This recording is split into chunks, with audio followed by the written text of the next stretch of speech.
Hello दोस्तों, स्वागत है हमारे चैनल संतोष रूबी शॉर्ट वीडियो में। हाय दोस्तों। तो और बताएं भाइयों, कैसे हैं आप लोग? आशा करते हैं बहुत ही मस्त होंगे। तो ये वीडियो भाई लास्ट तक देखना, बहुत मज़ेदार वीडियो है। हम अपने जीवन के पिछली कहानी पे आपको ये वीडियो बनाए हैं और हमारी कहानी पूरी ध्यान से सुनना और फिर आप लोग राय बताना।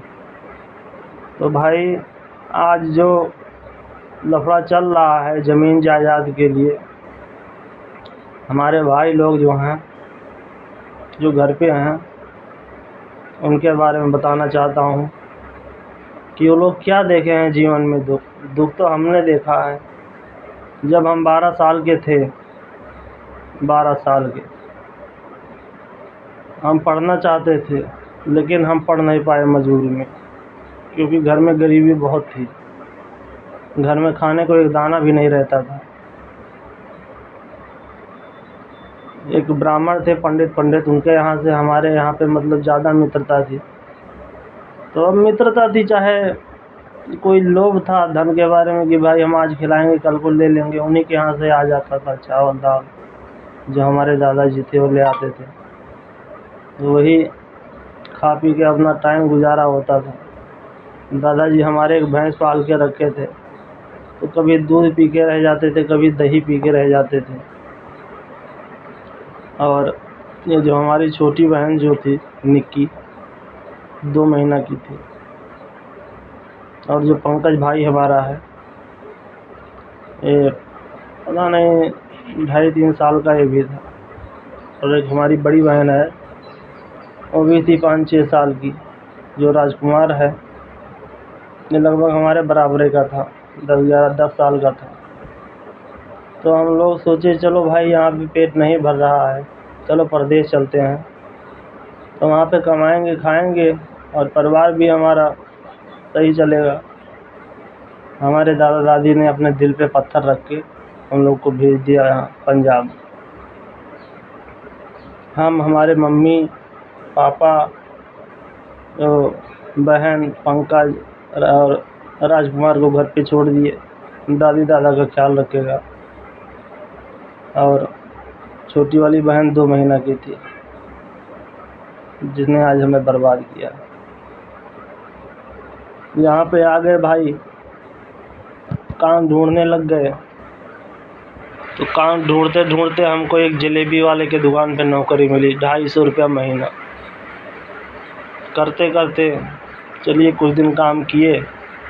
उसके बाद में एक हमारे मामा के गांव के रामू थे, मौर्या थे, उनके वहाँ रहते थे गोदाम में। उसके बाद में भाई वहाँ से हम लोग, पता नहीं क्या हुआ, बचपन की बात उतना याद नहीं है, वहाँ से खाली करना पड़ा। फिर यहाँ आ गए, हमारे मामा के गांव के ही थे, काके कहते हैं, यादव हैं, इनके बेड़म आ गए। हमारे बड़े वाले मामा और मामी सब साथे में थे, साथे में सब आ गए भाई। एक कमरे में सब रहते थे, गुजारा करते थे कैसे करके। हमारे पास गरीबी ज़्यादा थी, बचपन में हम कुछ कर नहीं पाते थे। हम पैर से बहुत मजबूर थे, हमारा पूरा शरीर लुंज पड़ जाता था, पैर हमारा सूज जाता था।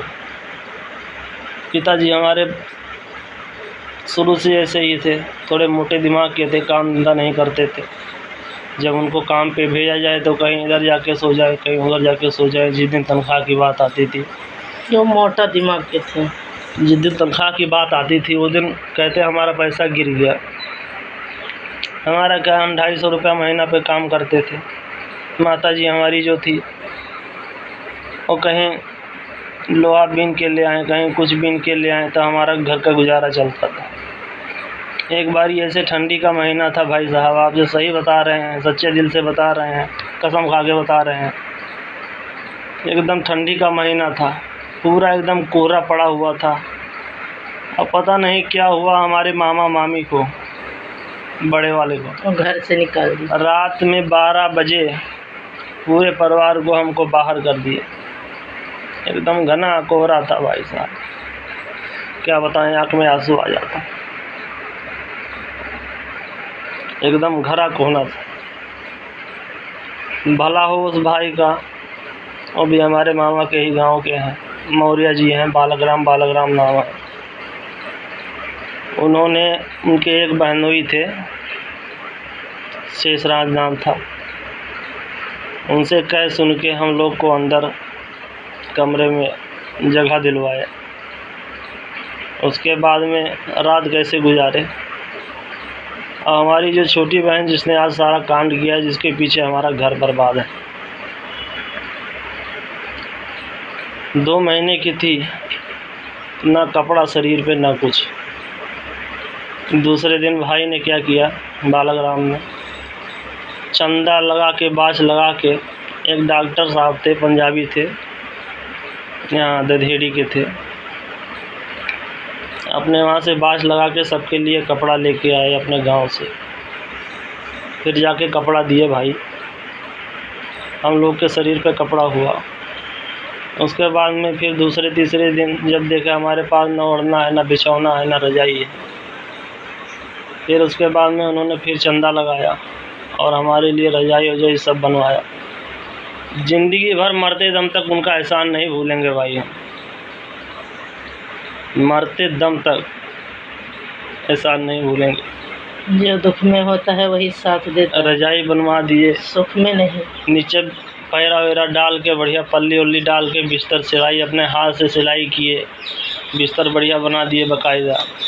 और उन्हीं के जो बहनोई थे उन्हीं के कमरे में रहने लग गए। वो बेचारा एक साइड पड़ा रहता था, हम पूरे परिवार एक साइड पड़े रहते थे। एक कमरे में समझ लीजिए हमारी 2 बहन, एक भाई, 3 मम्मी पापा, 5, एक हम, 6 परिवार हम एक साइड में रहते थे। और एक बेचारा अपना खटिया डाल के एक साइड में पड़ा रहता था। उसको कहेंगे भाई इंसान, ना कि हमारे मामा मामी को, जो आधी रात को घने कोहरे में बाहर निकाल दी। हमारे पास इतनी मजबूरी आ गई कि घर में एक दाना दाना मोहताज हो गए। जो लोग रोटी जिसकी बच जाती थी दीवार पे रख देते थे कि चिड़िया उड़िया खा लेंगी, पशु पक्षी खा लेंगे, और रोटी उठा के हम अपने घर लेके आते थे, मम्मी उठा के ले आती थी। जब ये छोटी वाली बहन जब रोती थी, जब ये हमारी छोटी वाली बहन भूख से रोती थी, तो उसको वही खिलाते थे दूध में या पानी में भिगो के। दूध जिस दिन रहता था, पैसा रहता था, दूध कहाँ मिलता था, वही कहाँ मिलता था, और पानी में भिगो के वही चीनी डाल के थोड़ा सा या नमक डाल के थोड़ा सा मींज के वही खिलाते थे। आज हमारे साथ ऐसा कर रही हो, खिलाते थे। उसके बाद में मम्मी चले जाती थी लोहा बीनने। हमारा पैर दोनों गांठ जो होता है पैर का, सूजा रहता था एकदम, बड़े बड़े, इतने बड़े बड़े, ना हम लेटरिन कर पाते थे बैठ, और ना हम चल फिर पाते थे। लेकिन फिर भी एकदम कोहरा, घना कोहरा रहता था। गले में ऐसे फटाफटा साल लपेट के और चले जाते थे भाई साहब मंडी। अभी भी वो दुख अंदर से रो रहे हैं, बाहर से नहीं रो रहे, अभी भी है, लेकिन अब कम है। जब चले जाते थे 4 महीने के लिए गिर और ठंडी में भाई साहब पाला एकदम पड़ा रहता था। वहाँ किसी सब्जी वाले के पास, पार्क बाग के पास, सब्जी दशहरा ग्राउंड के पास सब्जी वाले 4-5 बेचारे थे, और कहते थे बेटा हमारा सब्जी धो दो, हम तुमको पैसा दे देंगे और सब्जी दे देंगे। सारा दिन वहाँ पे सब्जी धोते थे उसी ठंडी में, पानी में।